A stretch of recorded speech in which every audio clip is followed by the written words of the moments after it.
جہاں اہل بیت کرام آتے ہیں، اولیاء کرام میں حضور غوث پاک آتے ہیں، خواجہ غریب نواز آتے ہیں، اور بھی بڑی بڑی ہستیاں ہیں۔ ایسی ہی امتیازی شخصیتوں میں سیدنا امام اعظم بھی ہیں اور سیدنا امام شافعی بھی ہیں۔ اور بڑا عجیب اتفاق ہے کہ جس سن ہجری میں سیدنا امام اعظم ابو حنیفہ رحمۃ اللہ تعالی علیہ اس دنیا سے رخصت ہوتے ہیں، اسی سال اللہ کا یہ نظام دیکھیں، سیدنا امام شافعی رضی اللہ تعالی عنہ کی ولادت ہوتی ہے۔ یہ عظیم شخصیتیں خصوصیت کے ساتھ جس اہم ترین معاملے کو لے کر یاد کی جاتی ہیں وہ معاملہ تقلید کا ہے۔ تقلید یعنی فروعی فقہی مسائل میں ایسے مسائل جو قرآن اور احادیث میں واضح طور پر مذکور نہیں ہیں، ایسے فروعی مسائل میں ان بزرگ ہستیوں کے فیصلوں کو شریعت کا حصہ مان لیا جاتا ہے، اور ان فیصلوں میں بلا چوچلا ان عظیم ہستیوں کی اطاعت کی جاتی ہے۔ اللہ کی اطاعت کے بعد، رسول اللہ صلی اللہ علیہ وسلم کی اطاعت کے بعد، اہل سنت و جماعت کا یہ متفقہ نظریہ ہے کہ صحابہ کے فیصلوں کو اہمیت دی جاتی ہے، اور اسی وجہ سے اہل سنت صرف اہل سنت نہیں، اہل سنت و جماعت ہے۔ جماعت کا مطلب جماعت صحابہ، یعنی ایک ایسا فرقہ، ایک ایسی جماعت، ایک ایسا طبقہ کہ قرآن اور احادیث کے ساتھ ساتھ، قرآن کا تو کوئی انکار نہیں کر سکتا، قرآن اگرچہ قرآن کی بہت ساری آیتوں کو لوگ مانتے نہیں ہیں، لیکن دعویٰ کوئی نہیں کر سکتا کہ میں قرآن کو نہیں مانتا۔ مسلمان ہونے کا دعویٰ کرنے والا کوئی ایسا آپ کو نہیں ملے گا جو قرآن کا انکار کرتا ہو۔ البتہ احادیث کا انکار کرنے والے مل جائیں گے کہ ہمیں حدیث کی کیا ضرورت ہے، اللہ نے قرآن ہمیں ہدایت، ہماری ہدایت کے لیے اتارا ہے تو ہمارے لیے قرآن کافی ہے، ایسا بولنے والے تو مل جائیں گے، اور احادیث کا انکار کرنے والے مل جائیں گے، لیکن قرآن کا انکار کرنے والے آپ کو عام طور پر نہیں ملیں گے۔ تو حضرات گرامی، اہل سنت مطلب احادیث کو ماننے والے، اور اہل جماعت یعنی جماعت صحابہ کو ماننے والے۔ اہل کا جو تعلق ہے وہ سنت سے بھی اتنا ہی ہے جتنا جماعت سے ہے، یعنی اہل سنت اور اہل جماعت، یہ اہل کی اضافت دونوں الفاظ کی طرف ہے۔ اہل کی نسبت سنت سے بھی ہے اور جماعت سے بھی ہے۔ ہمارے بہت سارے لوگ اہل سنت و جماعت کا مطلب بھی نہیں سمجھتے۔ لوگوں کو اسٹڈی کرنا چاہیے، علم حاصل کرنا چاہیے، اپنے نظریات کو پختہ کرنا چاہیے، اور پختہ نظریات اپنی نسلوں تک منتقل کرنا چاہیے۔ تو اہل سنت و جماعت یعنی سنت رسول کو ماننے والے، ہم ان اہل قرآن کے خلاف ہیں، اپنے آپ کے اہل قرآن ہونے کا دعویٰ کرتے ہیں اور احادیث کا انکار کرتے ہیں۔ تو اہل سنت اہل قرآن کے خلاف ہے، وہ بظاہر اپنے آپ کو اہل قرآن کہتے ہیں، نام نہاد اہل قرآن ہے۔ اگر کوئی حدیث کا انکار کرتا ہے تو وہ قرآن کا ماننے والا بھی نہیں ہو سکتا۔ قرآن مجید میں صاف اعلان ہے، من یطع الرسول فقد اطاع اللہ، جو رسول کی پیروی کرے گا، جو رسول کی اطاعت کرے گا، دراصل وہی اللہ کا مطیع ہے، وہی اللہ کا فرما بردار ہے، اور وہی اللہ کی اطاعت کرنے والا ہے۔ تو حدیث سے خلاصی نہیں ہے، احادیث سے کوئی اپنا دامن چھڑا نہیں سکتا۔ جو احادیث سے دامن چھڑائے گا، قرآن سے بھی اس کا جو ہے اس کے ہاتھ سے قرآن کا دامن بھی چھوٹ جائے گا۔ بہرحال اہل سنت کا مطلب احادیث والے، احادیث کو ماننے والے، سنتوں کو ماننے والے۔ سنت سے مراد وہ صرف کھانے پینے کی سنتیں نہیں ہیں، سنت پورے ذخیرے احادیث کو بولتے ہیں۔ سنت یعنی حدیث، تو اہل سنت یعنی اہل احادیث، احادیث کو ماننے والے، اور جماعت یعنی اہل جماعت، جماعت صحابہ کو ماننے والے۔ تو اہل سنت و جماعت پہلے ہی یہ بات طے ہے کہ جس طرح کلام اللہ پر یقین رکھتے ہیں، احادیث نبویہ پر بھی یقین رکھتے ہیں، اور قرآن اور احادیث کے بعد جماعت صحابہ کے فیصلوں کو مانتے ہیں۔ یہ نہیں کہ آج 14ویں صدی میں پیدا ہوئے ہیں، نہ قرآن کی آیتوں کا مطلب صحیح سے پتا، نہ ساری احادیث دیکھی ہے، اور بڑے لمبے لمبے دعوے۔ حضرت عمر نے فیصلہ کیا تھا، وہ ان کا فیصلہ تھا۔ حضرت عمر کے دور میں صحابہ نے فیصلہ کیا کیا تھا وہ ان کا فیصلہ تھا، ہم لوگ تو ڈائریکٹ حدیث کو فالو کریں گے. تو ہمارے علماء پچھلی 13 صدیوں سے، نوٹ کیجئے اس کو، پچھلی 13 صدیوں سے اس نظریے کا رد کر رہے ہیں کہ جو جماعت صحابہ کے فیصلوں کو نہیں مانتا وہ سچا مسلمان نہیں ہو سکتا، وہ اہل سنت و جماعت سے خارج ہے. اور آج اہل سنت و جماعت کا نام لے کر گمراہ کرنے والے آپ کو بہت مل جائیں گے، اور ایسے لوگ مل جائیں گے جو سلسلے کا نام لیتے ہیں، اپنے آپ کو خانقاہوں سے جوڑ رہے ہیں اور اہل سنت کی بنیادیں کھوکھلی کر رہے ہیں، اپنے آپ کو احادیث سے جوڑنے کی بات کرتے ہیں اور جماعت صحابہ کے فیصلوں کا انکار کرتے ہیں. تو یہ پہلی صدی سے، یہ بات یاد رکھیں آپ، ہم جس عظیم ہستی کا آج تذکرہ کر رہے ہیں، امام اعظم ابو حنیفہ رحمۃ اللہ تعالی علیہ، یہ کوئی پچھلی 1-2 صدیوں کے امام نہیں ہیں، یہ پہلی صدی ہجری کے امام ہیں. امام اعظم کی ولادت 90 ہجری میں ہو جاتی ہے. رسول گرامی وقار صلی اللہ علیہ وسلم کی جو صدی تھی، جس صدی کے ابتدا میں آقا کریم صلی اللہ علیہ وسلم اپنے ظاہری وجود بابرکت سے امت کو مستفید فرما رہے تھے، اسی صدی کی انتہا میں امام اعظم مولود ہوتے ہیں، امام اعظم کی ولادت ہوتی ہے، اور اسی دور سے اسلام کی ترجمانی اہل سنت و جماعت کے حوالے ہو چکی ہے. اور یہی وجہ ہے، اس حقیقت کو آپ کو سمجھنا چاہیے، ہمارے بہت سارے لوگ علم سے، تاریخ سے ناآشنا ہونے کی وجہ سے ایک معذرت خواہانہ انداز میں رہتے ہیں. ارے ہم لوگ سنی ہیں، مطلب اہل سنت و جماعت ہیں، کہیں بولے نہ بولے وہ لوگ چڑھتے ہیں.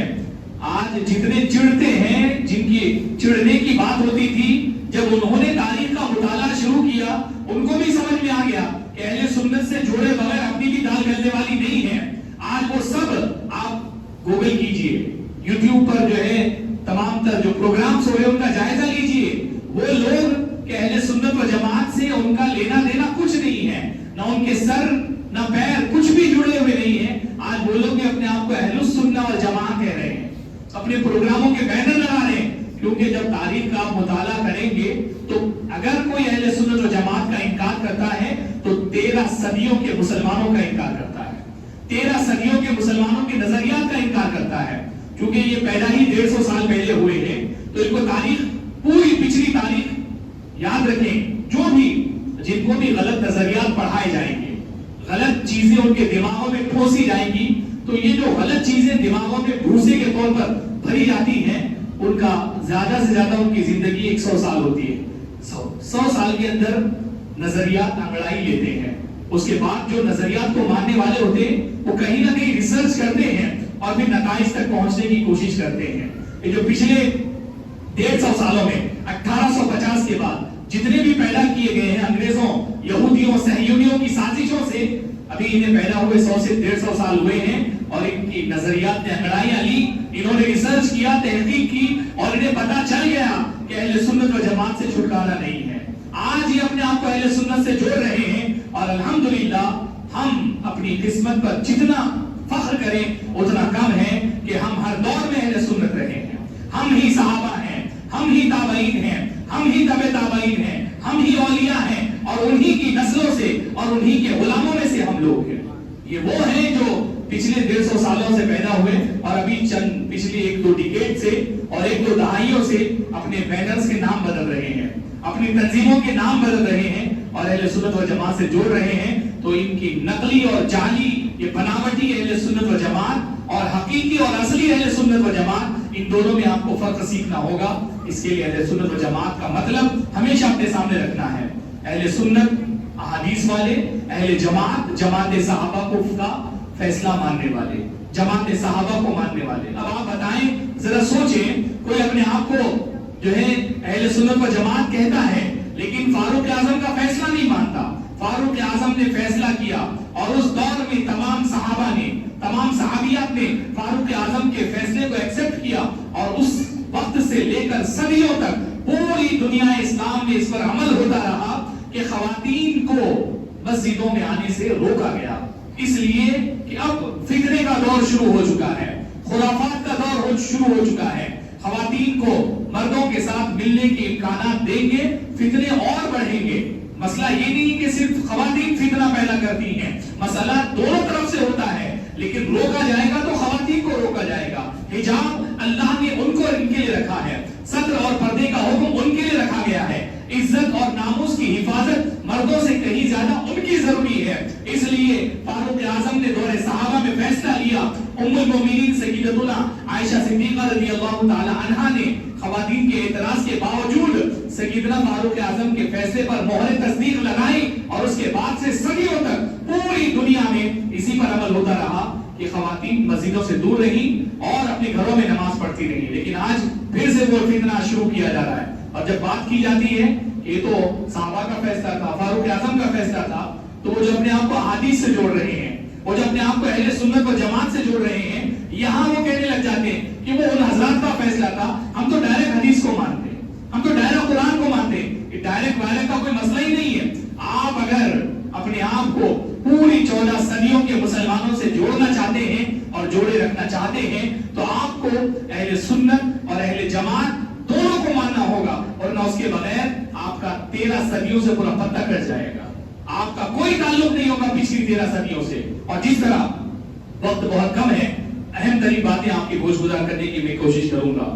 حضرت گرامی, میں یقیناً سیدنا امام اعظم ابو حنیفہ رضی اللہ تعالی عنہ کی شخصیت پر گفتگو نہیں کر سکتا. جمعہ کا یہ وقت ان کی شخصیت پر گفتگو کرنے کے لیے ناکافی ہے, لیکن جو نظریاتی حقیقت سیدنا امام اعظم رضی اللہ عنہ سے جڑی ہوئی ہے اس پر کچھ روشنی ڈالنے کی میں کوشش کروں گا. سیدنا امام اعظم ابو حنیفہ رحمۃ اللہ تعالی علیہ سے, جیسا کہ میں نے عرض کیا کہ یہ صرف ایک بزرگ دین کے بزرگ یا ایک اسلام کی عبقری شخصیت کی وجہ سے ہم انہیں یاد نہیں کرتے ہیں, بلکہ اہل سنت و جماعت کا ایک اہم ترین نظریے تقریر ان کی شخصیت سے جڑا ہوا ہے. جس طرح یہ بات طے ہے کہ سب سے مقدم اللہ کا کلام ہے, قرآن مجید ہے, جس طرح یہ بات طے ہے قرآن مجید کے بعد سب سے بڑھ کر احادیث کا مرتبہ ہے, اور جس طرح یہ بات طے ہے احادیث کے بعد سب سے زیادہ اہمیت صحابہ کرام کے فیصلوں کو ہوگی. پھر ان تین معاملات کے بعد چوتھے مقام پر یہ امت صدیوں سے یہ عمل کرتی رہی ہے. پوری امت مسلمہ کم و بیش 1000 سال آپ کو امت مسلمہ کیسے مل جائیں گے, 10 صدیاں آپ کو ایسی مل جائیں گی. شروع کی 3 صدیاں چھوڑ دیجیے, کیونکہ امام اعظم کی ولادت پہلی صدی کے آخر میں ہوئی ہے. دوسری صدی تک دنیا میں بہت بڑے بڑے مجتہدین رہے ہیں, بڑے بڑے اکابر فقہا رہے ہیں. تیسری صدی میں بھی رہے ہیں, لیکن آہستہ آہستہ ان کے اندر سمٹاؤ ہوتا چلا گیا, وہ گھٹتے چلے گئے, اہل علم کم ہوتے چلے گئے, احادیث کے ماہرین کم ہوتے چلے گئے, فقہ کے ماہرین کم ہوتے چلے گئے, اجتہاد کے ارباب جو ارباب اجتہاد ہیں وہ کم ہوتے چلے گئے. تو تیسری صدی سے امت مسلمہ آہستہ آہستہ اس فیصلے پر آ گئی کہ اس کائنات میں قرآن کے بعد, احادیث کے بعد, جماعت صحابہ کے فیصلوں کے بعد اگر امت کو کسی نئے مسئلے میں, کسی فرعی مسئلے میں اگر امت کو ہدایت کی ضرورت ہوگی تو یا تو امام اعظم ابو حنیفہ کی تقلید کی جائے گی, یا امام شافعی حضرت محمد بن ادریس کی پیروی کی جائے گی, یا امام مالک سیدنا مالک بن انس رضی اللہ عنہ کی پیروی کی جائے گی, یا سیدنا امام احمد بن حنبل رضی اللہ تعالی عنہ کی پیروی ہوگی. کم و بیش 1000 سال تک 10 صدیاں آپ کو ایسی ملے گی کہ امت مسلمہ اس فیصلے پر متفق تھی کہ جو بھی مسلمان ہوگا یا تو وہ مالکی ہوگا, یا وہ شافعی ہوگا, یا وہ حنبلی ہوگا, یا پھر وہ حنفی ہوگا. یہ حنفی, شافعی, حنبلی, مالکی, اس چیز کو کون مانتا ہے, کنہوں نے اس کو مانا ہے؟ امت مسلمہ نے مانا ہے. پوری امت کا اجماع ہے, پوری امت کا اتفاق ہے. بڑے بڑے اکابر محدثین, بڑے بڑے حدیث کے ماہرین, فقہ اور فتوے کے ماہرین, صدیوں سے آپ پورا ذخیرہ اسلامی اٹھا کر دیکھ لیں, آپ کو تیسری صدی کے بعد سے لے کر ابھی ہمارے حال تک, پچھلے 1850 سے پہلے تک جتنے بھی علم کے بڑے بڑے پہاڑ اور علم کے جبل شامخ جتنے بھی آپ کو ملیں گے, چاہے وہ اولیاء ہوں, چاہے بزرگان دین ہوں, صالحین ہوں, فقہا ہوں, شہداء ہوں, محدثین ہوں, سب کے سب یا تو آپ کو شافعی ملیں گے, یا حنبلی ملیں گے, یا مالکی ملیں گے, اور بڑی تعداد میں, سب سے بڑی تعداد میں آپ کو حنفی ملیں گے. تو حضرات گرامی, اگر آج کے دور میں کوئی تقلید کا انکار کرتا ہے تو صرف وہ تقلید کا انکار نہیں کر رہا ہے, 13 صدیوں کے فیصلوں کا انکار کر رہا ہے. اپنا پتہ اور اپنا تعلق 13 صدیوں کے مسلمانوں سے کاٹ رہا ہے. اگر آج کوئی تقلید کو برا بول رہا ہے, اگر تقلید کو اگر کوئی بدعت بول رہا ہے, تقلید کا انکار کر رہا ہے, تو دراصل 13 صدیوں کے مسلمانوں کو گالیاں دے رہا ہے. آپ کیسے ان لوگوں کے پیچھے جاتے ہیں جو لوگ ہمارے آبا اجداد کو گالیاں دیتے ہیں، ہمارے آبا اجداد کو مشرک کہتے ہیں، ہمارے آبا و اجداد کو بدعتی کہتے ہیں؟ ہم کون ہیں؟ ہمارا تعلق کہاں سے ہے؟ حضرات گرامی، ہمیں اس چیز کو سمجھنا ہوگا۔ آج کا دور فتنوں کا دور ہے، مکاری کا دور ہے، مکر و فریب کا دور ہے۔ اس دور میں باتیں بہت میٹھے میٹھے انداز میں کی جاتی ہیں، انسان کو بہت خطرناک انداز میں فریب میں پھنسایا جاتا ہے۔ آپ کی ذمہ داری ہے، علم حاصل کیجئے، اسٹڈی کیجئے، تاریخ پڑھیے، ورنہ آپ نہ اپنا عقیدہ محفوظ رکھ پائیں گے، نہ اپنی نسلوں کی حفاظت کر سکیں گے۔ حضرات گرامی، احادیث آپ اندازہ لگائیں، احادیث کا آج دور دور تک کوئی ایکسپرٹ موجود نہیں ہے، پوری دنیا میں کوئی ایکسپرٹ موجود نہیں ہے جیسے ایکسپرٹ امام اعظم رہے ہیں، جیسے ایکسپرٹ امام شافعی رہے ہیں، جیسے ایکسپرٹ امام مالک اور امام احمد بن حنبل رہے ہیں۔ کیوں 10 صدیوں تک پوری امت مسلمہ ان شخصیات کو مانتی رہی ہے؟ کیونکہ ان شخصیات نے قرآن اور احادیث کا پورا مطالعہ کرنے کے بعد، پوری احادیث کا مطالعہ کرنے کے بعد اللہ تعالیٰ نے انہیں اجتہاد کی صلاحیتیں دی، تو انہوں نے اس دور سے جو نئے نئے مسائل پیدا ہوئے ان مسائل کا حل بھی پیش کیا، اور آگے یہ بات یاد رکھیں، آگے قیامت تک جتنے نئے مسائل پیدا ہوتے رہیں گے ان تمام مسائل کے لیے انہوں نے قوانین دے دیے ہیں، اصول دے دیے ہیں، اصول فقہ دے دیے ہیں۔ اب اصول طے ہو چکے ہیں، اب رہتی دنیا تک جو بھی نیا مسئلہ پیدا ہوگا ان 4 ائمہ مجتہدین کے اصول کی بنیاد پر اس مسئلے کا حل نکالا جائے گا۔ انہوں نے شریعت کو اتنا مضبوط کر دیا ہے، رسول گرامی وقار صلی اللہ علیہ وسلم کے ان اطاعت شعار جو ہے تابعین یا تبع تابعین یا ان کے بعد کے ان ائمہ نے شریعت مصطفیہ کو اتنا مضبوط کر دیا ہے، اتنا مضبوط کر دیا ہے، دنیا ترقی کے چاہے جتنے عروج پر پہنچ جائے، ترقی کے جتنے بھی بلند آسمان پہ پہنچ جائے، ہر مسئلے کا حل ان فقہا کے اصول کی روشنی میں ہو جائے گا، اور شریعت ہر دور میں ہر مسئلے کا جواب آپ کو دیتی نظر آئے گی۔ رسول گرامی وقار صلی اللہ علیہ وسلم کے ان غلاموں نے، ان ائمہ نے اتنا بڑا احسان کیا ہے، اتنا بڑا احسان کیا ہے کہ اسلام کو ہر دور کے لیے اپڈیٹڈ بنا دیا ہے۔ ہمارا اسلام ان فقہا کے اصول کی بنیاد پر کبھی بھی قدیم ہوتا ہی نہیں ہے۔ آج 14ویں صدی میں، آج ہم 15ویں صدی میں قدم رکھ چکے ہیں۔ 15ویں صدی میں بھی اسلام اتنا ہی نکھرا ہوا ہے، اتنا ہی آراستہ ہے، اتنا ہی سجا ہوا ہے جتنا پہلی صدی میں تھا۔ پہلی صدی میں اسلام کائنات کے ہر مسئلے کا حل پیش کر رہا تھا، آج بھی اسلام ہر پیدا ہونے والے مسئلے کا حل پیش کر رہا ہے، اور اس کا جو سب سے بڑا ذریعہ ہے ان فقہا کے اصول ہیں۔ یاد رکھیں حضرات گرامی، پریکٹیکل عملی طور پر اس کائنات میں حکومتیں قائم ہوتی رہی ہیں، بارہا مسلمانوں کی حکومتیں قائم ہوئی ہیں۔ امام اعظم کا خصوصی مقام آپ دیکھیں، اس کائنات میں سب سے زیادہ ابھی پچھلے 100-150 سالوں میں وہ لوگ پیدا ہوئے ہیں جو ان بزرگوں کو گالیاں دیتے ہیں، امام اعظم کو گالیاں دیتے، حتیٰ کہ امام اعظم کے بارے میں یہ پھیلاتے ہیں کہ امام اعظم کو 17 حدیثیں یاد تھی، معاذ اللہ رب العالمین۔ اگر یہ امام اعظم کو گالیاں دے کو کوئی بعید نہیں ہے، اگر یہ سب وہ لوگ ہیں کہ جو اپنے رسول کو معاذ اللہ ان پڑھ ثابت کرتے ہیں، تو اگر امام کو اگر 17 حدیث والا عالم مان رہے تو کوئی بڑی بات نہیں ہے۔ یہ تو وہ ہیں جو رسول اللہ کو گالیاں دیتے ہیں، رسول اللہ کو معاذ اللہ ان پڑھ ثابت کرتے ہیں، تو ان کی باتوں میں نہ جائیں۔ تقلید کا انکار کرنے والے دراصل پوری امت کے فیصلے کا انکار کر رہے ہیں۔ تقلید کا انکار کرنے والے مالکی، شافعی، حنفی اور حنبلی، ان چاروں مذاہب کا جو بھی انکار کر رہے ہیں وہ 13 صدیوں کے مسلمانوں کو گالیاں دے رہے ہیں، ہمارے آبا و اجداد کے نظریات کو گالیاں دے رہے ہیں۔ ہماری آپ کی ذمہ داری ہے احادیث کے کھوکھلے نعروں میں گم نہ ہو جائیں، احادیث کے نام پر آپ بہکاوے کا شکار نہ ہو جائیں، کسی گمراہی کا شکار نہ ہو جائیں۔ اگر آپ حنفی ہیں آپ صبح قیامت تک حنفی رہیں گے، آپ حنفی مذہب کو نہیں چھوڑ سکتے۔ آپ حنبلی ہیں، حنبلی بنے رہیے۔ آج کل یہ فتنہ بھی شروع ہو گیا ہے، حنفی مذہب میں ایک مشت داڑھی رکھنا واجب ہے، تو لوگ جو ہے خود ساختہ حنبلی بن جا رہے ہیں، بولے حنبلی مذہب میں داڑھی کم رکھ سکتے ہیں۔ یہ شریعت کا کھلواڑ ہے، یہ شریعت کے ساتھ مذاق ہے۔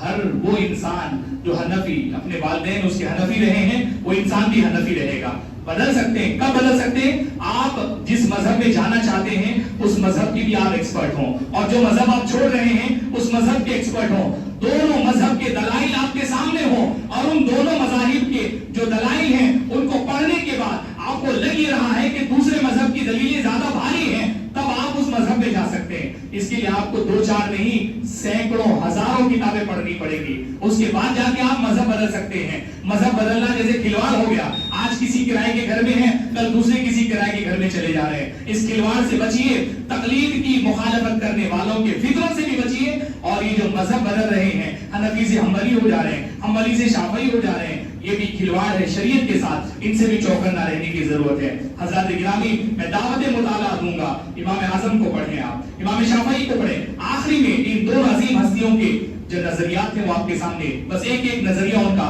پیش کر کے میں اپنی گفتگو سمیٹ لوں۔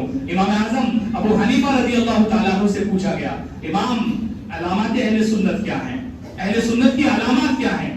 امام نے فرمایا ان تحب الشیخین، ان تحب الشیخین ان تفضل الشیخین وتحب الختنین وتمسح علی الخفین۔ 3 چیزیں فرمائی آپ نے۔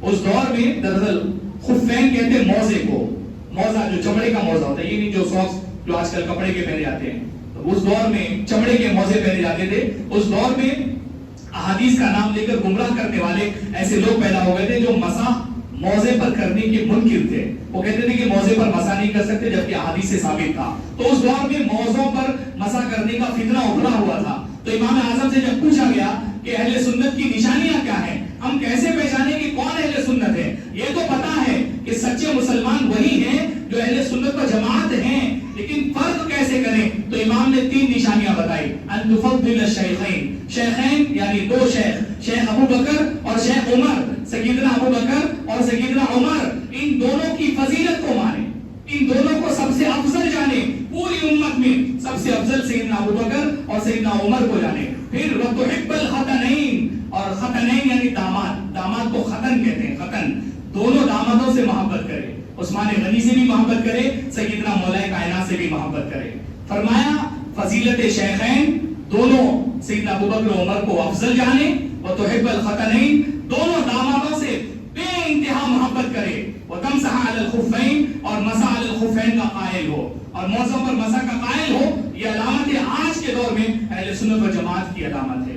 سیدنا امام اعظم نے اس دور میں فرمایا تھا۔ اس سے ثابت ہوتا ہے، کیا ثابت ہوتا ہے؟ کہ اہل سنت و جماعت کوئی آج کی پیداوار نہیں ہے، بلکہ اہل سنت و جماعت اس امت کا 13 صدیوں سے اختیار کردہ موقف ہے، اختیار کردہ نظریہ ہے۔ جو اس کے خلاف جاتا ہے وہ 13 صدیوں سے اپنا ڈورا کاٹ لیتا ہے۔ اور اس دور کی یہ نشانی تھی، امام اعظم نے بتایا تھا۔ اور آج کے دور کی نشانی بہت ساری ہیں، ان میں سے ایک نشانی یہ ہے کہ آپ حب شیخین یعنی سیدنا ابو بکر و عمر کی کو افضل بھی جانیں، سیدنا عثمان غنی سے علی مرتضیٰ کو سے بے پناہ محبت کریں، اور ساتھ ہی ساتھ آپ تقلید کے بھی قائل ہوں۔ آپ ان چاروں ائمہ میں سے کسی ایک کی تقلید کرتے ہوں، اگر آپ تقلید کے انکاری ہیں تو اہل سنت و جماعت سے آپ کا کوئی لینا دینا نہیں ہے۔ تو حضرات گرامی، یہ صرف کوئی کسی بزرگ کو ماننے نہ ماننے کا مسئلہ نہیں ہے۔ کوئی بزرگ شخصی طور پر آپ ان کو نہ مانتے ہو، یہ آپ کا مسئلہ ہے، لیکن اگر آپ تقلید کا انکار کر رہے ہیں، امام اعظم کے خلاف جا رہے ہیں، امام اعظم کی برائی کر رہے ہیں اور تقلید کا انکار کر رہے ہیں، تو آپ صحیح معنوں میں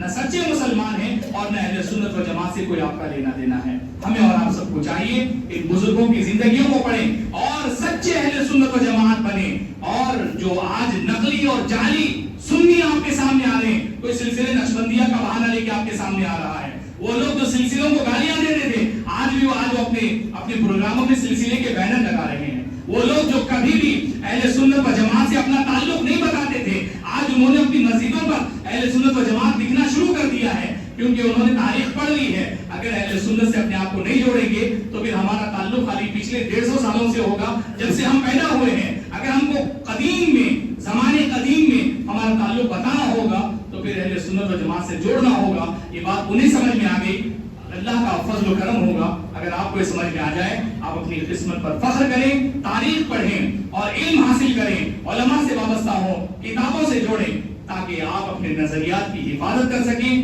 اپنی نسلوں کی حفاظت کر سکیں اور صحیح نظریات اپنی نسلوں تک منتقل کر سکیں۔ السلام علیکم ورحمۃ اللہ وبرکاتہ۔ جو حضرات سنت نہیں پڑھے، سنت ادا فرما لیں اور کھڑے ہو کر پہلے صف درست فرما لیں۔